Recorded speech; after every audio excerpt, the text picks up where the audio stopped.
Es periodista y como buen periodista siempre le gustó contar historias. Pero no se conforma con contar cualquier historia. Él busca la historia dentro de la historia. O como él dice, cuenta historias que no deberían existir. Joaquín Sánchez Mariño, creador de Under Periodismo y Antártica Press, es un periodista independiente que viaja por el mundo para encontrar historias relacionadas a conflictos bélicos, sociales, de política internacional o problemas culturales. ¿Cómo es la vida de buscar historias? ¿Cómo es trabajar sin saber si alguien te va a querer pagar por lo que haces? ¿Cómo se hace para sobrevivir a escenarios tan peligrosos como los países en guerra? Quédate ahí para enterarte y disfrutar de la nota.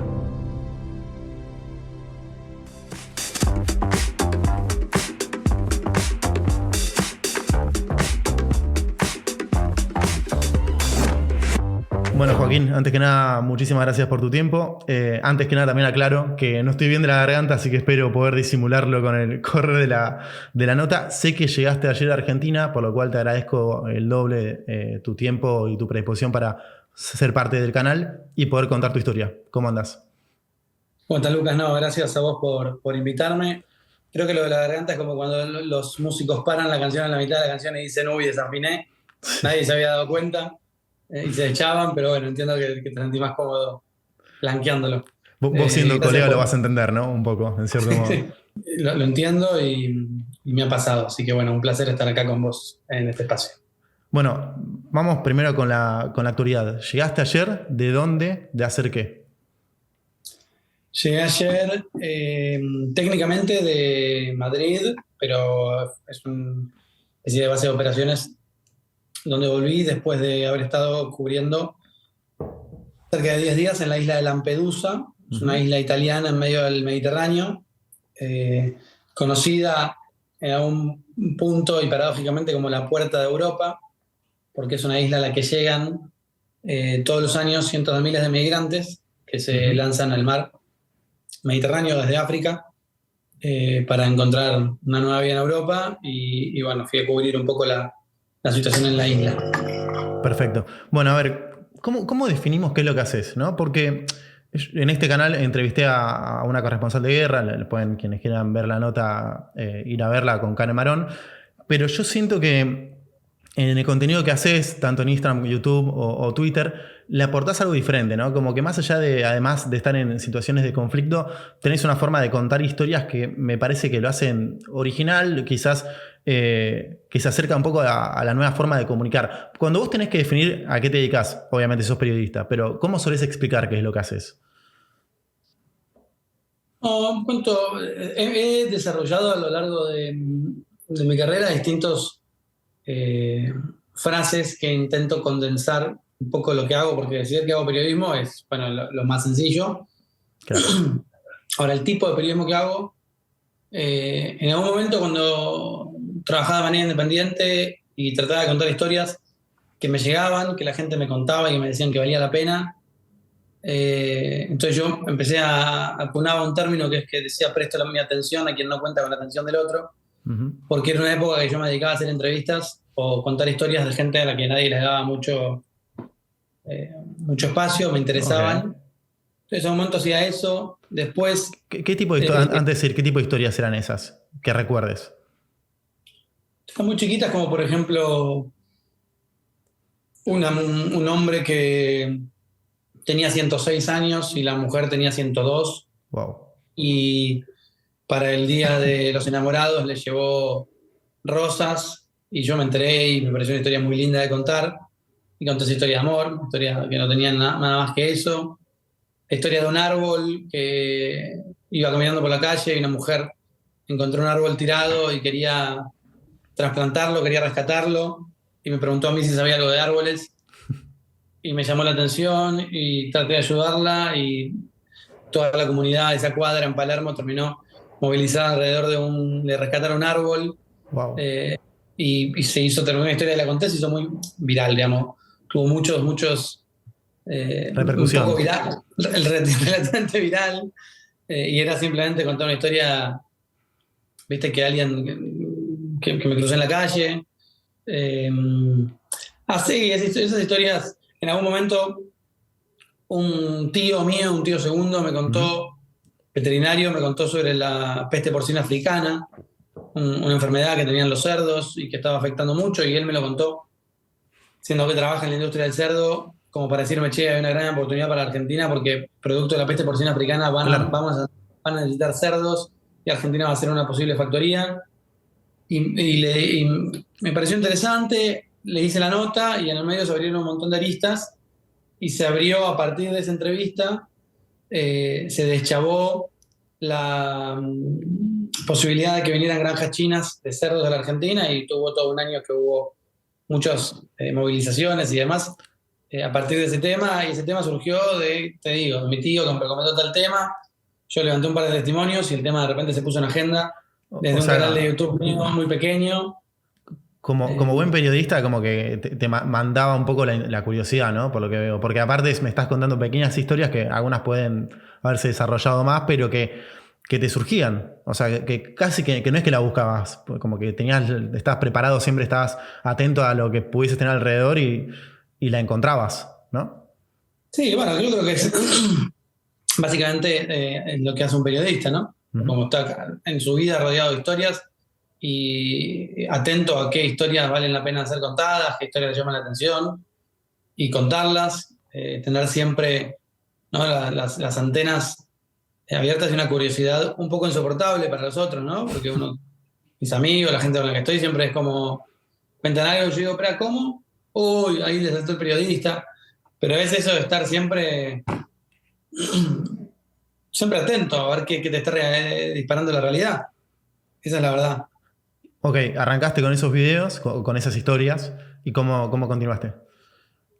No, eso fue una etapa, no fue donde arranqué más trabajando tradicionalmente en un medio gráfico, Ujú. revista Gente, eh, contando historias que me mandaban a hacer, entrevistas. Eso fue en el 2000, empecé en el 2007, hace mucho, los 22 años. Después trabajé en La Nación, escribiendo notas de cultura, crónicas. Ahí sí hacía unas crónicas que me gustaban a mí, en la revista La Nación, sobre distintos temas. Ujú. Me acuerdo que en un momento se puso en venta, había un anuncio de una casa que estaba en venta y que decía al fin del anuncio, un anuncio inmobiliario, eh, propiedad histórica, aquí vivió Adolfo Bioy Casares con Silvino Campo, qué sé yo. Y lo vio quien en su momento era mi editor, Javier Navia, vio ese anuncio y me dijo, che, fíjate que hay acá en este anuncio, si hay una historia acá. Y me anoté, llamé como para comprar la casa, ¿viste? Como alguien interesado, fui a verla. Y bueno, hice una nota. Primero, la primera visita fue como de posible comprador. Y a partir de ahí, bueno, finalmente después le blanqueé y fui reconstruyendo la historia de esa casa, que era, viste, un museo de algún modo. Total. Eh, por ahí habían pasado todos los de la literatura argentina. Era Fue carita muy la casa, interesante. ¿no? ¿Sabes que no te, o sea, sí, pero no tanto. O sea, al Mira. tiempo de hoy creo que eran como, o sea, vas a decir, $350.000, ponele, Sí. pero era una casa de 3 pisos, Y con mucho valor eh, histórico. con mucho valor histórico y gigante, o sea, realmente no era tan cara si la pensás Claro. en contexto, pero difícil de mantener, supongo, ¿no? Porque tenía, ya te digo, 3 pisos, ¿no? Habitación por Claro. todos lados, no era muy lindo. Y después así, ese tipo de historias, ¿viste? Lo hice mucho tiempo, después pasé a ser independiente, después trabajé en otro medio que se llama Redacción, después trabajé en Infobae, y siempre en el medio me echando con trabajos independientes en los que buscaba mis propias historias, o sea, mis propios viajes para contar historias. Y ahora finalmente estoy desarrollando un proyecto nuevo que se llama Antártica Press, Ujú. que estoy desarrollando junto a Enrique Piñeiro. Este nuevo medio que tratamos que sea un medio distinto, que venga a proponer algo nuevo, ¿no? Ok, ahora me vas a contar, si querés, profundizamos un poco de lo que va a ser este nuevo proyecto. Cuando uno entra a tu Instagram o a tus redes sociales en general, a Twitter o lo que sea, encuentra muchos de tus videos y también documentales en YouTube de diferentes situaciones en zonas de conflicto, ¿no? Y particularmente lo que me gustó, por lo menos, de lo que ofreces es que no solamente te vas a los rasgos que pueden ser más generales de lo que se vive en una guerra, sino a historias concretas que ocurren dentro de otra historia, ¿no? O sea, no sé, una persona en particular que tiene una historia concreta para hablar que está dentro de una guerra, por ejemplo. ¿De dónde surgió tu idea de animarte a ir a estas zonas de conflicto para documentar lo que está sucediendo? Porque evidentemente no es para cualquiera, ¿no? Sí, no es para cualquiera y supone, sobre todo no es para cualquiera en el sentido de que hay que tener cierta inclinación, cierto deseo de ir a esos lugares, por más que suene contradictorio o extraño. Creo que la primera condición es ir por deseo propio y no porque te mandan, ¿no? Si vas a cubrir una guerra porque te manda el trabajo y no querés, Claro, lo vas a difícilmente sufrir. hagas un buen trabajo, ¿no? Con todo tu derecho puedes estar asustado, con todo tu derecho puedes estar Claro. trabajar condicionado. Entonces creo que el deseo de hacerlo, sobre todo que para cualquier trabajo, ¿no? Es como la primera condición fundamental, hacerlo porque realmente es lo que buscas. Yo siempre quise hacer corresponsalía de guerra. La verdad fue mi deseo siempre, toda mi vida. Ok. Porque desde chico que me interesan las zonas de conflicto, los lugares que me dan miedo, los lugares donde se está jugando la condición humana, la vida, ¿no? Donde está la vida y la muerte puesta en un mismo metro cuadrado. Creo que ahí afloran una serie de historias y de aprendizajes o de emociones humanas que siempre me llamaron la atención. Eh, y muchas veces cubrí situaciones de conflicto de distinto grado, desde revueltas, revoluciones, protestas hasta guerras. Y la verdad es que siempre llego ahí con mi... no voy con... No, llego como quien soy, digamos, ¿no? Con mi manera de hacer periodismo de siempre, que es una manera que está apuntada al humano. Yo siempre cuento historias humanas porque es donde pongo la mirada inconscientemente o automáticamente. Entonces, así sea en un país en crisis, en una revuelta o en una guerra, llego y naturalmente me tiro a contar historias pequeñitas, como dijimos antes, donde por ahí el manual del corresponsal de guerra no se detendría. Me ha pasado mucho estando, por ejemplo, en Ucrania, que digo, no, estoy buscando una historia de tal cosa, un poeta que está en el frente. Me dice, bueno, pero está a punto de caer Bakhmut, tenemos que Claro. ir a cubrir la situación. Digo, pero no, entiendo que por ahí vos a un periodista clásico le tienta ir a ver cómo destruyen la última casa en pie en Bakhmut y mandar el minuto a minuto, pero a mí la verdad es que no me llama eso, ¿viste? Me llaman historias muy particulares que me parece que tienen algo más. Me acuerdo que una de las primeras historias que hice en la primera cobertura en Kiev, en Ucrania, era los primeros días de la guerra, todo muy convulsionado, y fue la historia de un ucraniano, perdón, que era el traductor de Borges al ucraniano.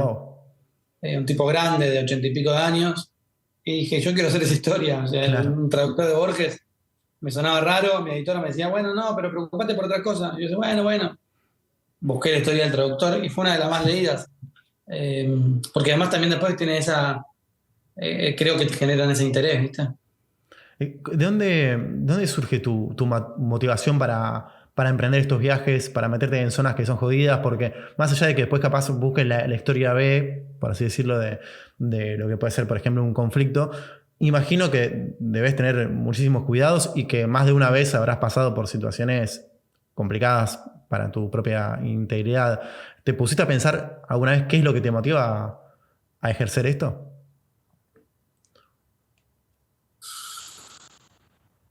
Yo creo que hay una mezcla de misión con visión, digamos. En cuanto a misión, en sentido de que yo considero que tiene una función social el periodismo y que tiene una misión, creo que es importante, creo en la importancia de mi oficio. Ok. Por más que a veces sea grandilocuente o pueda creer, viste, como uno dice, bueno, no somos tan importantes, desde ya que no somos tan importantes.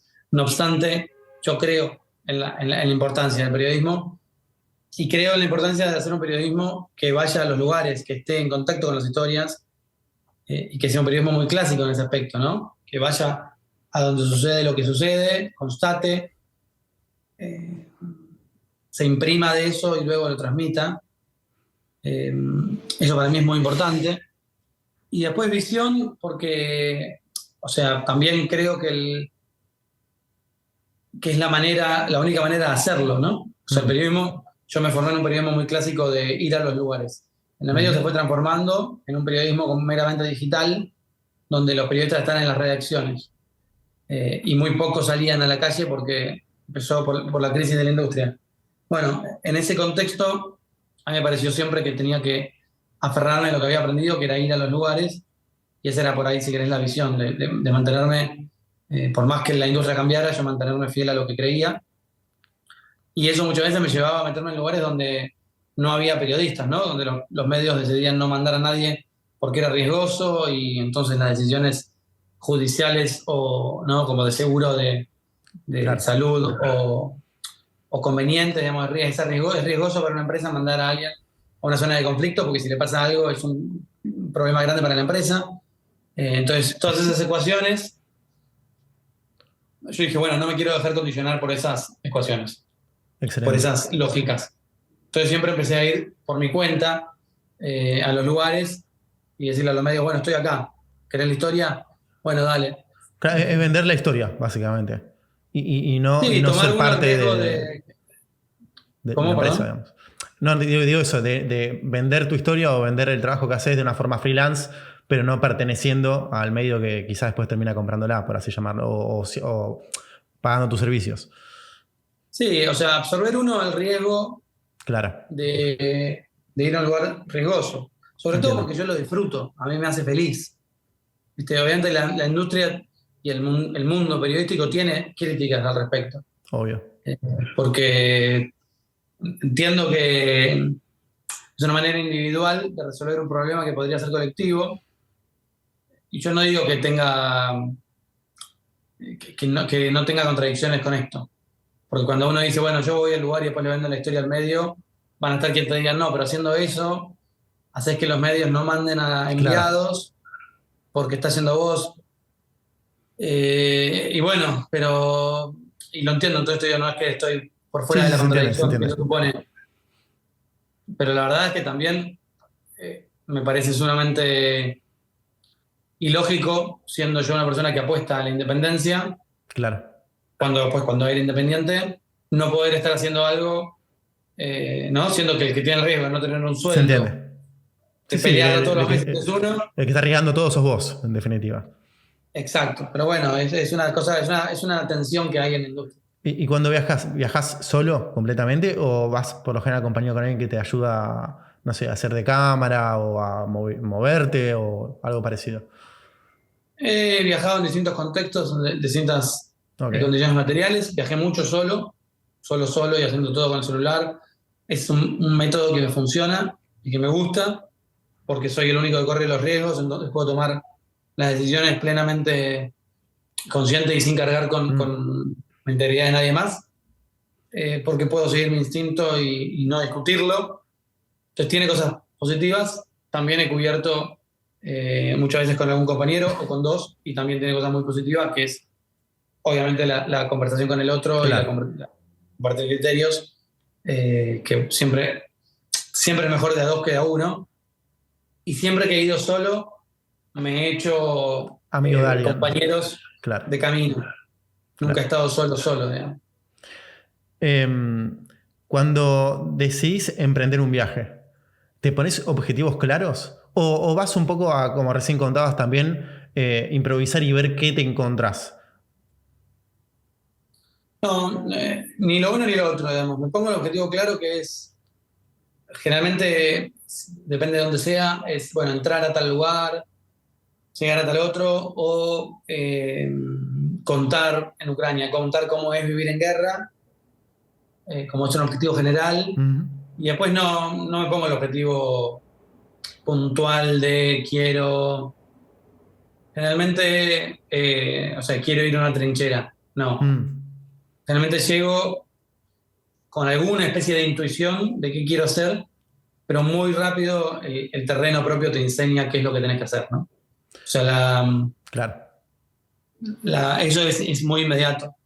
vos pensás que la historia está en un lugar y apenas llegas al lugar, el lugar te muestra cuál es la historia.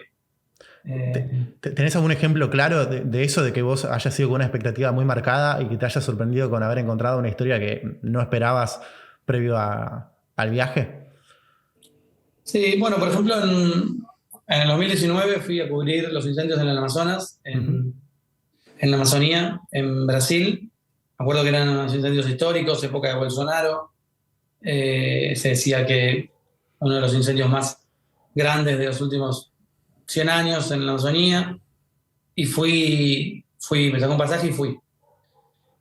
Claro, en esto de ser rápido y en el apuro, me compré un pasaje a Manaos, Ujú. la capital del estado de Amazonas, pensando que ahí iba a encontrar la mayor cantidad de los incendios. La Amazonía es gigante. Llegué y los incendios no estaban en esa zona, digamos. Claro. Pero bueno, fue en el apuro de sacar pasajes, ser independiente, no tener un mango, decir, bueno, saco el pasaje más barato, era Obvio. Manaos, voy. Mala idea, mala decisión. Llegué, no estaban los incendios por ahí, no estaban en todos lados los incendios, era claramente algo, incendios grandes, pero que estaban de algún modo... eh, Controlados. sí, o la historia estaba como muy, muy montada en los medios y la Ah, realidad era un poco distinta. Entonces me puse a buscar por dónde seguir, qué hacer, porque Manaus no tenía una historia de incendios que contar. Entonces entendí que, hablando, entrevistando y demás en un día, dije, bueno, tengo que ir al estado de Rondonia, ujú. que queda al sur, bastante al sur, a más de 1000 kilómetros de Amazonas. Y bueno, podía ser el estado de Rondonia o por ahí más para el lado del noreste. Yo decidí ir a Rondonia, me parecía que ahí había historias, y fui como tras la huella del incendio. Me tomé un avión, llego a Rondonia. Cuando llego veo que hay campos quemados, o sea que había un poco más de... Voy a la oficina de bomberos, eh, estaban justo saliendo de una emergencia, le digo, ¿dónde quiero ir con ustedes? No me dejan, se escapan. Viste, como que no estaba pudiendo llegar a ver los incendios, o sea, ¿dónde están los incendios? Me hacía acordar al video de Iorio, de dónde están los campos de aloe vera. Un video histórico, una entrevista con Beto Casella. No encontraba los incendios, seguí yendo un poco más profundo. En Rondonia de la capital me fui a un pueblito, hablé con una comunidad indígena que me dijo, no, la historia acá es tal cosa, en realidad no es tanto los incendios, sino cómo algunos productores están provocando los incendios Ok. para ampliar la frontera ganadera. Entonces me di cuenta que no era una cuestión meramente de cambio climático, sino que la historia tenía más que ver con una mafia y con una cuestión económica, con una política O muy... sea, ahí literalmente encontraste una historia quizás hasta más interesante que la que fuiste a buscar, en cierto modo. mucho más actual, o sea, Claro. estaba Bolsonaro apoyando a los productores y después seguí yendo a fondo y terminé entrando en la dimensión de la mafia de los grileiros. Son una gente que roba tierras, Wow. las deforesta y las convierte en campos. Entonces la historia que yo pensé que iba a cubrir la historia de 20 incendios terminó siendo la historia de una mafia, de cómo ciertos apropiadores de tierra hacen unas estafas de papeles, roban tierras y las convierten en... entonces fue Increíble. bastante distinto a lo que pensaba. Increíble. Y en el momento en el que te das cuenta que no encontrabas los incendios o que la historia que fuiste a buscar no aparecía, como periodista independiente, ¿te da un poco miedo decir, che, vine medio al pedo acá o cómo hago que este viaje valga la pena? Porque también imagino que el riesgo es ese, el poner de tu bolsillo, pagar un ticket, el hospedaje, tu energía, tu tiempo y no tener algo para ofrecer o que nadie se interese. Sí, absolutamente. Digamos, es siempre un riesgo grande que uno corre, y ahí es donde te juega la desesperación, ¿no? Decir, che, no estoy encontrando historia igual, sea que sos independiente porque estás poniendo tu plata, y me ha pasado, y ahí tal vez te diría que es donde menos me preocupa, porque digo, Mira, bueno, es una inversión, puse la plata, pero el que cuenta con el... Esto también por un sentido de responsabilidad mío, o no sé, algún problema en mi psiquis, ¿no? Que bueno, el que carga con este gasto, con esta derrota soy yo, está claro. bien, me molesta menos que Tener la cuando por ahí experiencia. mando un medio y no estoy encontrando historia y siento que apostaron en mí y no estoy Claro. encontrando. Eso me pone más nervioso. En Ucrania, viste que si la tengo que encontrar, bueno. Eh, pero bueno, también puede pasar, por supuesto. ¿Y los escenarios más difíciles con los que te encontraste? Si tenés que elegir uno, ¿tenés alguno más marcado que el resto? Brasil fue para mí un desafío, me costó muchísimo encontrar la historia. Ok. Eh, Y más allá Finalmente, perdón. para mí, periodísticamente fue Sí. una de las mejores Ok. coberturas, con poca repercusión, pero internamente para mí fue una de las mejores coberturas porque realmente, siguiendo el manual de periodismo clásico, fui encontrando como la historia, ¿viste? Claro. Yendo de un entrevistado a otro, y terminé en la calle, en la granja de un apropiador de tierras mafioso, señalado como el tipo más Tremendo. peligroso, dándome una entrevista, mostrando papeles. Para mí fue muy bueno. Eh, Y donde hayas sentido, o donde más miedo hayas tenido, digamos. y miedo probablemente haya sido en Ucrania, en algunos contextos de mucho riesgo, de mucho bombardeo, de mucho peligro real. Ahí habrán sido contextos de mayor miedo, sin lugar a dudas. Cuando empieza a sonar toda la cortina de sonidos que vos sabés Ujú. que significa que empieza el bombardeo, eso son los momentos más de mayor miedo que viví, digamos. Es complicado el mostrarte para que de alguna manera seas bien recibido. Por ejemplo, recién antes de la nota vi varios videos que publicaste. Me quedé con uno que me llamó mucho la atención, que es justamente, si no me equivoco, en Ucrania, donde muchas familias están viendo en un subte, ¿no? Por el miedo a lo que ocurriese en la superficie. Eh, y todos, o casi todos, saludaban a la cámara, te sonreían, evidentemente veían que no eras ucraniano, hablabas en otro idioma, pero eras bienvenido. Imagino también que debe estar la otra verdad, la otra situación en la que no quieren que los muestres en esas circunstancias o que no quieren ser documentados. ¿Cómo lidias con el desafío de intentar ser bienvenido al momento de documentar algo tan sensible para otras personas? Eso creo que tiene que ver mucho con el abordaje humano que haces, con la mirada, con cierto instinto, ¿viste? Cierto termómetro de si la circunstancia se presta para eso o no. Yo hay Ujú. mil situaciones, mil coberturas que no he grabado, que no he levantado la cámara, momentos en los que he estado, que digo, bueno, esto no puedo levantar la cámara acá, tengo que mantener la Ok. reserva, la intimidad o el perfil bajo, porque sé que una cámara puede transformarlo todo. Ujú. Entonces uno, sobre todo con la experiencia, vas sabiendo cuándo podés levantar y cuándo no la cámara, cómo va a ser recibido del otro lado. Y también tiene mucho que ver ¿no? con el mirar, Mm. el tratar de conectar. Muchas veces a veces primero llego y grabo directo, para así grabo ese primer Ujú. encuentro con sorpresa. En el subte, la primera recorrida, la grabé, me acuerdo, porque fue la primera vez que bajé a un subte, estaba atestado de gente y quería hasta registrar mi propia sorpresa, casi hasta como registro histórico personal, Claro. de recordar la locura total que estaba viviendo, de lo que estaba viendo. Entonces ahí entré grabando para tener todo muy fresco. Y en ese Mm. caso, como era una GoPro, en un Se contexto, disimulaba un poco más. yo estaba con el chaleco de periodista, con el casco, bueno, el Mm. subte sin el casco, pero se entendía que ¿no? Y quien no quería ser filmado corría la Ok. mirada. Eh, pero después tiene mucho que ver con el, por a veces llego y no levanto la cámara, me presento, hablo, pido permiso, pregunto. Tiene todo que ver con un termómetro personal, ¿no? Bueno, supongamos que mañana te surge la posibilidad de volver a un conflicto, supongamos Ucrania por así decirlo.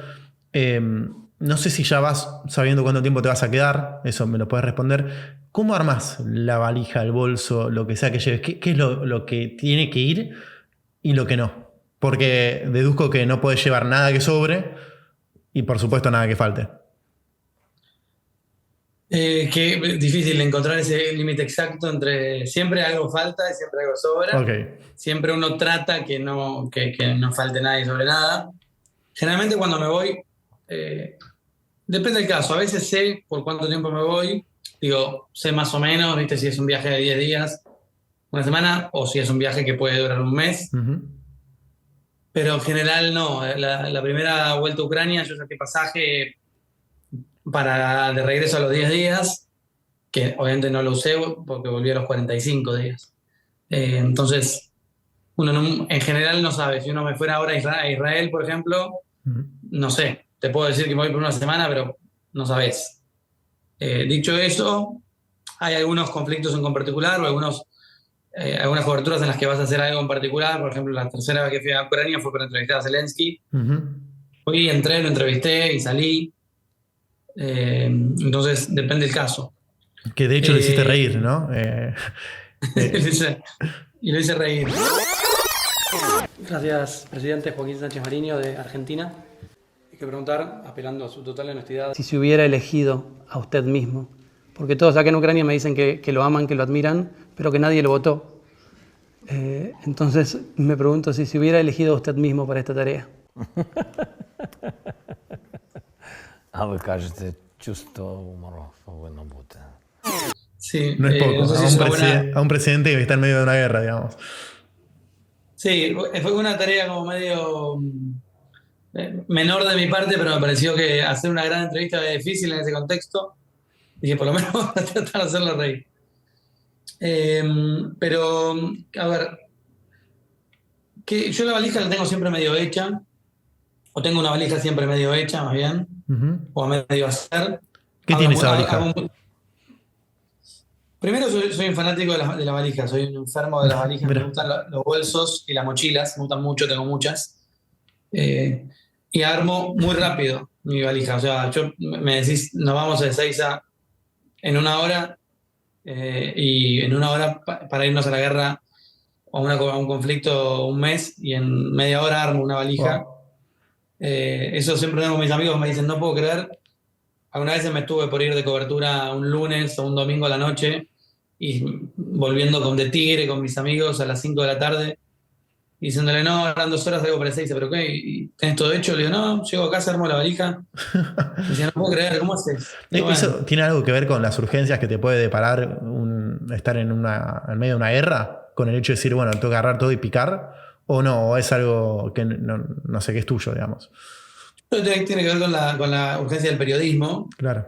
Mucho tiempo, y sobre todo cuando trabajaba en gente, podía suceder, en esa época todavía había plata en la industria periodística, podía suceder que te llamaran un martes y te dijeran, tenés que salir ahora para Córdoba, para Catamarca, para el sur, para Brasil, generalmente eran más viajes más dentro de Argentina, pero tenés que salir ya. Y me entrené un poco en eso, en que mi entorno sepa. Generalmente eso es lo que más tiempo lleva, ¿no? A la gente que no viaja tanto. Avisarle al entorno, avisarle a una novia y tener la conversación, avisarle a los padres. Como eso lleva energía y tiempo. Yo en mi entorno ya está entrenado. Claro. Ya saben que puedo, si tengo un partido de fútbol, no voy. Están acostumbrados, claro. Estoy yendo a Israel.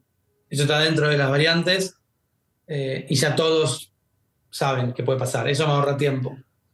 Después, ya más o menos sé, ¿no? Mi técnica para armar valijas es rápida. Me voy tocando la parte del cuerpo y zapatilla media, tuk. Es muy buena esa. Mirá, no lo había pensado. Hago eso. No sé si es una estupidez o qué. No, me parece que es bastante inteligente. Zapatillas medias tengo, me toco el pierna y digo pantalón largo, pantalón corto, calzoncillos, bien, remera, buzo, campera, guantes o gorritos en el caso que necesite. Me lleva más la parte del equipo. Eso te iba a preguntar. Algo clave es que he aprendido que puedo llevar un solo par de zapatillas, o sea, voy con un par de zapatillas o de borcegos buenos y nada más. Y uso las mismas zapatillas borcegos todo el viaje. Eso me ahorra mucho espacio. Y después la parte de equipamiento es por ahí la más lenta, pero la que más tengo entrenada. Siempre 1 o 2 libros. 2 libros, todo 3 te diría. Alguno de lectura larga, uno de lectura corta y uno de media. De la temática. Claro. Después GoPro, baterías, cables. Tengo mi estuche con los cables ya armado. Vale oro eso, aunque no parezca, ¿no? ¿Cómo?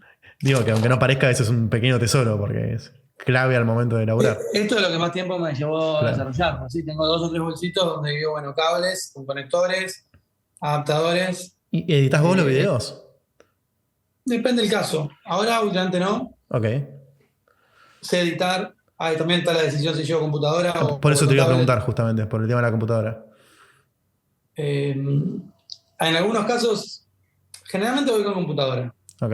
A Venezuela, por ejemplo, cuando fui tenía que entrar como turista, entonces no llevé cámara, porque tenía que tener todo el montaje de un mochilero. Llevé computadora y editaba, pero tenía todo con el teléfono. Bueno, la ventaja, ¿no? Del momento en el que vivimos, de que tenemos una cámara a nuestro alcance permanentemente. Exactamente. Eh, Después, depende el lugar, la mochila, si voy con bolso o no. ¿Y dónde solés dormir? ¿Pagás hoteles? ¿Vas en campamento? Depende del caso. Depende del caso. Ahora con el proyecto nuevo que tenemos, Ujú. con Antártica generalmente dormimos en hoteles, tratamos de producir con un poquito más de tiempo. Ok. Entonces, hay un equipo que nos ayuda, un equipo de producción, y generalmente vamos al hotel. Ese aspecto Para laburar es es más mucho fácil, más cómodo. ¿no? Claro. ¿Cómo? Que justamente Y para hoy, laburar. de repente, Fede y Clara se llaman dos de las personas que nos ayudan, que me consigan un hotel en Nairobi, viste, me ahorra mucho Claro, del tiempo de producción de trabajo. exacto. Pero también he viajado solo y viste, en el tren me subo, me consigo un hotel en el tren, a través del teléfono, digo. Hostel, hotel, camping, he dormido en camping. Ok. Depende o sea, si tengo un presupuesto muy acotado porque voy solo y soy yo y nada más, puedo ir a un hostel. Ya hoy a esta altura voy a un hotel muy barato, pero me alquilo una habitación, sobre todo porque con los equipos y Claro. demás, para trabajar, para editar a la noche, necesitas tener un lugarcito cómodo, aunque sea un hotel muy barato. Pero bueno, puedo ir a hoteles desde $30, $20 la noche hasta más caros, ¿no? Perfecto. ¿Y de qué se trata ahora sí, entrando en el nuevo proyecto en Antártica Express? ¿Qué tiene diferente a lo que haces vos por... Me gusta Antártica Express. Se llama Antártica Press, Express, perdón. pero el Express me gusta, ¿eh? Puede ser Para una cambiar el sección. nombre. No, para alguna sección, algo que tengamos acá rápido, vamos a llamarlo Antártica Express. Dale. Me gusta, ¿eh? Surgió. Tomo. De hecho, voy a mandar un mensaje en este instante. Me vuelvo loco. Mirá como Che, un escuchame, error. acaba de suceder un equívoco, me parece que está muy bien. Para los verticales de contenido que tengan más que ver con la actualidad, podemos hacer una sección que sea Antártica Express y sacamos informes rápidos sobre temas. Nada, Me una encanta, me anotación. encanta. Me siento parte de la producción. Directamente, ya está.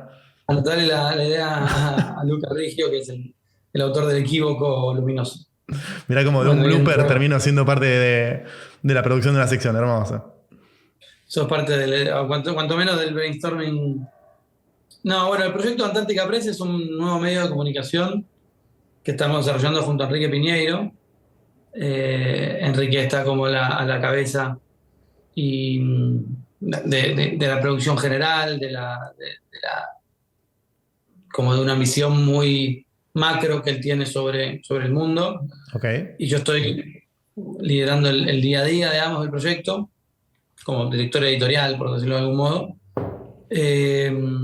Es un proyecto, un medio de comunicación que trata de abordar temas importantes que consideramos urgentes, pero que no están en la agenda habitual de los medios y que son tratados muy lateralmente Ok. y que creemos que vale la pena darle Visibilidad. visibilidad y sobre todo, antes de la visibilidad, sumergirnos con dedicación y tiempo a investigarlo, ¿no? Hacer periodismo en profundidad, periodismo lento, y tratar de abordar un tema a la vez o un tema prioritario a la vez. Y lanzamos el primer proyecto, la primera cobertura fue mutilación genital femenina. Lo vi, es tremendo. ¿Querés contar brevemente de qué se trata? Y para que también invitar a la gente para que lo vaya a ver, ¿no? Por supuesto. Sí, obvio. La mutilación genital femenina es una práctica que lleva años, miles de años, que se practica mayormente en países de África, aunque también sucede en países de Europa y Estados Unidos incluso. Y hay distintos tipos, pero básicamente es el corte parcial o total en los genitales de la mujer.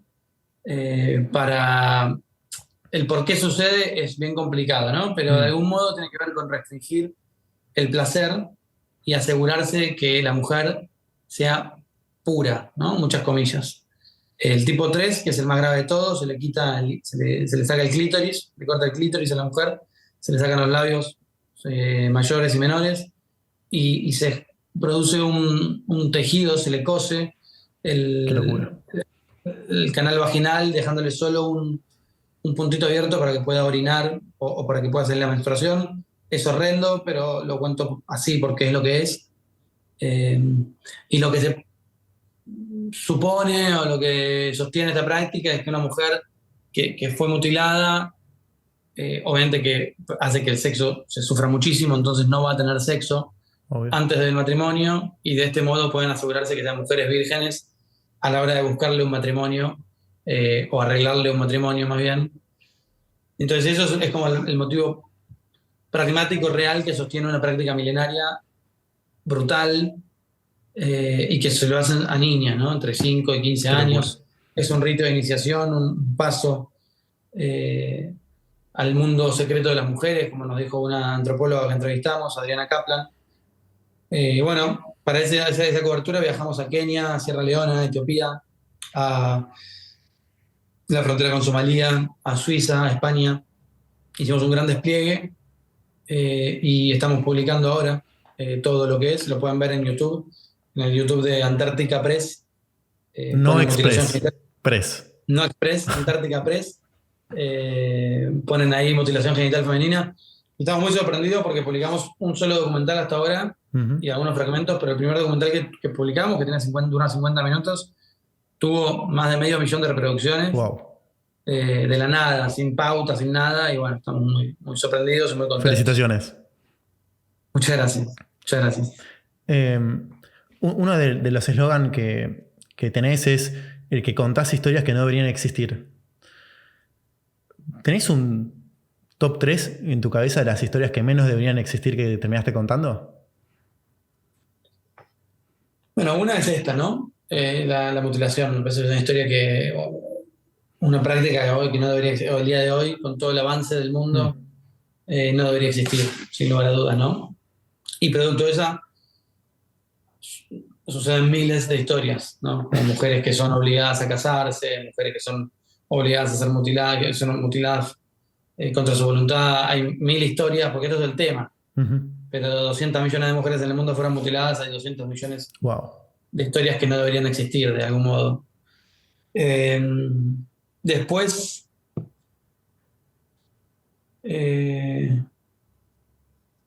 creo que la violencia y brutalidad con las mujeres producto de la obligatoriedad de usar el velo tampoco debería existir.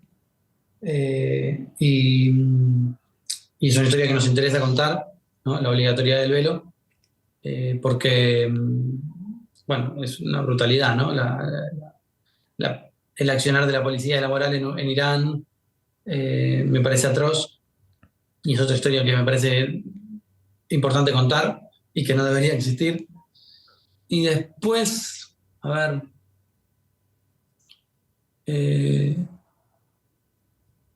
bueno, conté una historia en Infobae una vez de una chica que fue matrimonio arreglado a los 8 años. 8 años. Violada, obviamente, quedó embarazada, tuvo a su hijo a los 8 o 7, no me acuerdo, y estaba huyendo. La entrevisté, la conocí en Pakistán, estaba huyendo de Afganistán porque los talibanes habían retomado el poder, y estaba huyendo porque era anti-talibán, y estaba huyendo con su hijo. Ya la mujer ya era grande, tenía 34 años, y estaba huyendo con su hijo de 27. Wow. O sea que, o 35, 27. Lo tuvo a los 8 años. Algo que me parece imposible imaginar. Y bueno, me contó su historia, la publiqué, y eso es una historia que yo creo que que no debería existir, y contarla es una manera de tratar de que dejen de existir, ¿no? ¿Te consideras un tipo sensible? Porque vos me lo contás ahora de una forma anecdótica, una cosa es que yo vea los videos, que lea al respecto, y otra muy distinta es el laburo que toma ir a hablar con estas personas, desarrollar el tema, investigar, meterte en profundidad.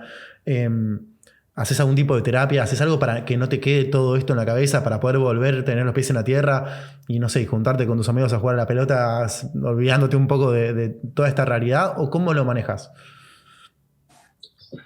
No, terapia hago, por supuesto, terapia hago siempre. Hice terapia hace mucho tiempo y hago y seguiré haciendo. Eh, Me considero sensible, sí, me considero bastante sensible en el sentido de que toda la procesión me parece que se expresa de distintos modos en el cuerpo de cada uno, ¿no? Sí, obviamente me considero un profesional al respecto y conté tantas de estas historias, seguiré contándolas, que puedo escucharlas sin ponerme a llorar, ¿no? Porque también hay algo de... Mucha gente me dice, pero no puedo escuchar esta historia, me pondría a llorar. Y yo pienso que es una falta de respeto. Claro. Escuchar la historia de esta mujer y ponerme a llorar yo, ¿no? ¿Con qué derecho Claro. me pongo a llorar yo si la que fue violada a los 8 años y obligada a ser madre fue esta mujer, con unos ovarios así de grandes, con una valentía increíble, huyendo del talibán? Me saco el sombrero. También he contado historias en la guerra o en otras circunstancias de personas que estaban sufriendo en ese momento, ¿no? Gente que en un funeral en Ucrania, enterrando a su hijo, gente que volvía a su casa bombardeada, destruida, buscando un documento entre escombros. Wow. Y uno no puede ponerse a llorar uno, ¿no? Uno Claro. no puede ser que sufra en esas circunstancias. Uno tiene que de algún modo contener lo que le pasa. Pérez Reverte contaba que un camarógrafo suyo decía que no podía llorar porque se le empañaba el visor, Claro. no podía trabajar. Entonces, creo que hay que entrenarla. Uno tiene que ser sensible, porque si no sos sensible, sos un mercader de historias, y no se trata de eso, al menos no para mí. No tiene que dejarse atravesar por lo que vive, pero también tiene que saber el lugar que le toca, que no es el de protagonista ni es el de víctima de esas historias. Uno Clarísimo. es un traductor, digamos.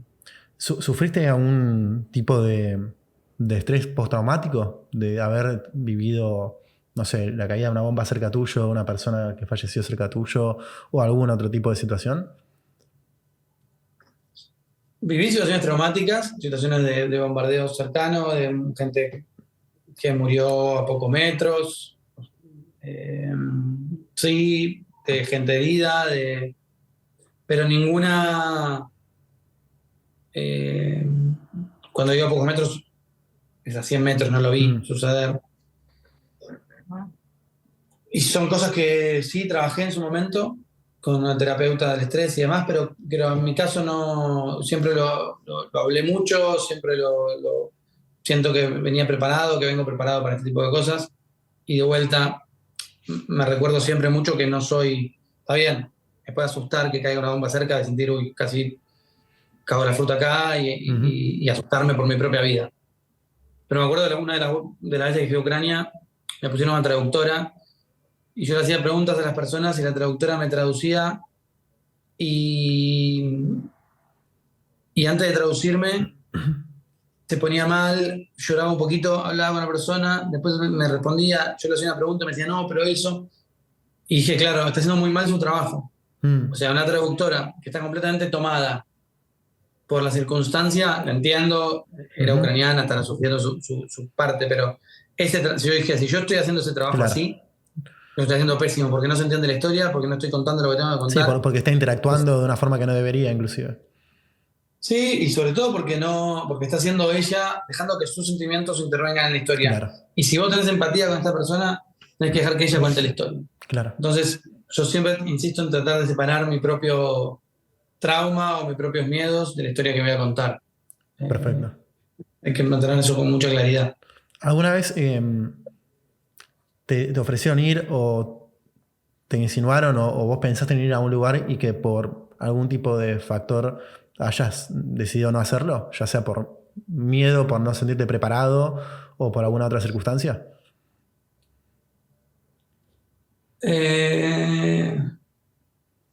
Aunque haya rechazado una historia que me parecía valiosa por miedo o por... No. En un momento en Ucrania, en Kharkiv, en una época complicada en Kharkiv, que es al este, un tipo rarísimo, italiano, un periodista loco, se nos acercó, yo estaba con un pibe que me había hecho amigo, y nos dijo que él tenía un modo de entrar a Mariupol. Mariupol ya había sido tomada por los rusos, Okay. era imposible. Y este tipo era raro, ¿viste? Era sospechoso, dijo que tenía contactos en Rusia, y no lo seguí, no lo acepté. No por miedo, sino porque realmente, si querés por miedo, no te da tranquilidad, digamos. realmente no confiaba. Claro. O sea, realmente cuando estás en el terreno buscando una entrada a algo, tenés que elegir en quién confías y en quién no. Entonces, ha habido circunstancias en las que el interlocutor no me daba ni confianza ni garantías y habré rechazado, pero no algo concreto tipo... en general, no rechazo mucho. ¿Supiste las algo más de este invitaciones. tipo, de este italiano, o no? Siguió su vida y nunca más te enteraste. No, meses después, alguien me dijo que lo había vuelto a ver en otra ciudad, pero no, era un loco igual, era un loco. Ok, menos mal que no seguiste. No entró a Mariupol, que yo sepa, pero bueno, era un demente. ¿Encontrás alguna característica con respecto a tu crianza como argentino? Y esto lo pregunto porque es algo que me llamó la atención de este ciclo de entrevistas que hice entrevistas a personas que no tienen nada que ver una con la otra, con profesiones absolutamente diferentes, y muchas solas, sin que yo le haga inclusive la pregunta, por momentos hablan de un denominador en común con respecto al argentino desarrollándose, ¿no? En sus respectivos laburos, como con ciertas características que encuentran en común en comparación con características de otras nacionalidades. ¿Vos te encontraste de alguna manera con esto, con sentir a un distintivo respecto a la forma en la que se manejan otros corresponsales de guerra o otras personas que hacen una tarea similar a la tuya de otros países? Sí, yo creo que, a ver, está obviamente la cualidad del argentino, para bien y para mal, ¿no? Cierto modo de ser que se ve y se distingue en todo ámbito. Y por ahí cuando veía en Ucrania a la comunidad de periodistas argentinos, bueno, con sus luces y sus sombras, ¿no? Uh-huh. Cierto despliegue que a veces me gustaba y a veces no. En lo personal, yo siento que hay una idiosincrasia, hay algo es el cliché más grande del mundo, pero no por eso deja de ser cierto. Estar tan acostumbrados a los problemas que generalmente los corresponsales del primer mundo, que son los que más experiencia tienen en guerra, por otro lado, ¿no? Acá no hay que hacerse Argentina es un equipo chico en el mundo de los corresponsales. No tenemos experiencia, no tenemos tradición. Claro. Tradición tiene Estados Unidos, tiene Alemania, tiene España. Uh-huh. Argentina no tiene tradición en corresponsalías. Pero los grandes países hacen todo con un nivel de protocolo, ¿no? Que no van ni a la esquina sin haber tenido el protocolo aprobado, o no consiguen tal cosa sin haber tenido... En ese aspecto, creo que la cuestión argentina de estar acostumbrados a resolver me da esa ventaja de decir, bueno, a ver qué historia hay que conseguir, por dónde voy, no me la dan, bueno, intento por acá, intento por acá, intento por acá. De rebuscártelas, ¿no? Atar con alambres. Sí, y esa cosa de mandarte y bueno, dale, vamos a armar. Así fue que la primera cobertura que hice grande lo hice con un chaleco de plástico, que era un papelón, y bueno, no está bien, pero tal vez también de algún modo eso produce cosas. Entonces creo que hay algo de ese arrojo que es hay algo de la idiosincrasia. Excelente. Y después, bueno, la empatía argentina, ¿no? A la hora de comunicarte con alguien, esa calidez que creo que es bastante colectiva en Argentina, sirve, ¿no? Okay. Cuando te comunicas, ser una persona empática genera ventajas, ¿ya? para ir finalizando, porque te robé bastante tiempo, hace poco un amigo agarra y me dice, che, Lucas, ¿nunca pensaste en ser corresponsal de guerra? Y capaz, yo nací el palo de periodismo deportivo, ¿no? Para que te ubiques. A lo cual mi respuesta fue, tengo 31 años, si hubiese arrancado a los 18, 19, 20, quizás te decía que sí. Hoy es como que me mandes a un lugar completamente desconocido sin saber cómo desenvolverme. Creo que ya pasó claramente mi tiempo. Te pregunto a vos si efectivamente, aclaro, no es algo que me interese hacer en este momento, me encanta la gente que lo hace como vos, pero no me veo haciéndolo. Pero ¿hay una edad para arrancar a hacer algo así? Y simultáneamente, te hago las dos preguntas en una, ¿qué le puedes recomendar así a las personas adultas o, bueno, jóvenes, cualquiera que quiera arrancar con un contenido parecido al que haces? ¿Qué le puedes recomendar para empezar? Lo primero que te diría es que en mi manera de verlo estás equivocado, digamos, para Ok. nada, o sea, para nada estás grande. Justamente es un oficio que no necesitas tener 20 años, o sea, la verdad es que salir corriendo, si es de un bombardeo, la diferencia de velocidades entre uno de 20 y uno de 50, tal vez está bien. Tal vez el de 20 puede ser te digo el más porqué rápido. de mi deducción. Yo lo deduje por una cuestión de conocer los entornos, ¿no? No, obvio, le decía en broma lo de correr, pero no creo que se necesite, o sea, sí se necesita experiencia para aprenderte a mover en el mundo, pero llegarás, serás medio turista en la primera, Ok, te moverás medio medio y al mes estás adaptado. Obviamente que uno tiene que ir. Yo, de hecho, cuando llegué a Ucrania, si bien tenía bastante experiencia en conflicto, no en una guerra convencional. Y yo llegué y era el novato, era el claro. rookie en el hotel de periodistas que llegaban los tipos que ganaron Pulitzer, se reencontraban después de Irak, después de Afganistán, se daban abrazos. Era la creme de la creme del periodismo de corresponsalía de guerra. Y yo era un cuatro de copas, Claro.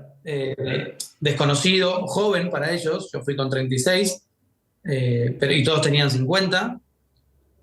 Y fui chupando el conocimiento, ¿viste? Absorbiendo. Y entonces creo que no, creo que Ok. cualquiera que lo haga. Y de hecho creo que está bien, hasta me parece que más de 30 es mejor edad por cierta prudencia, ¿no? Porque me parece que alguien que se va sin mucha reflexión y solamente sos pura juventud puede ser peligroso.